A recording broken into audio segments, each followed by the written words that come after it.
നിനക്കെതിരെ വരുന്ന ആയുധം ഫലിക്കയില്ല.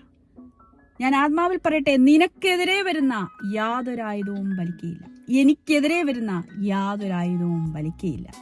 ക്രിസ്തുയേശുവിന്റെ നാമത്തിൽ, ക്രിസ്തുയേശുവിന്റെ രക്തത്തിൽ ഞാൻ പറയട്ടെ, നമുക്കെതിരായി വരുന്ന ആയുധം ഫലിക്കയില്ല.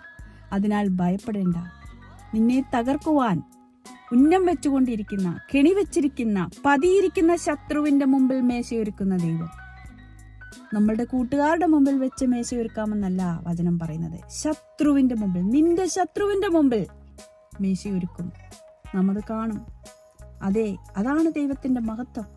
അതാണ് ദൈവത്തിന്റെ നീതി എന്ന് പറയുന്നത്. നമ്മെ ആക്രമിക്കുവാൻ, കെണിയിൽ വെക്കുവാൻ, വീഴ്ത്തുവാൻ വരുന്ന ശത്രുവിന്റെ മുമ്പിൽ വെച്ച് തന്നെ ആ ദൈവം മേശയൊരുക്കും. അതെ, അതാണ് നാം വിശ്വസിക്കുന്ന കർത്താവ്. ആ യേശു കർത്താവിന്റെ നാമത്തിൽ നമുക്ക് ജയമുണ്ട്. ആ യേശു കർത്താവിന്റെ രക്തം ഓരോ നിമിഷവും നമുക്ക് വേണ്ടി വാദിച്ചു കൊണ്ടിരിക്കുന്നു.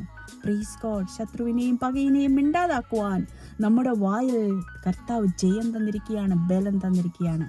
അതിനാൽ നാം ഇന്ന് ജയത്തോടുകൂടി, ബലത്തോടുകൂടി നമ്മുടെ വായെടുത്ത് കർത്താവിന് സ്തോത്രം ചെയ്യാം. ഹല്ലേലൂയ.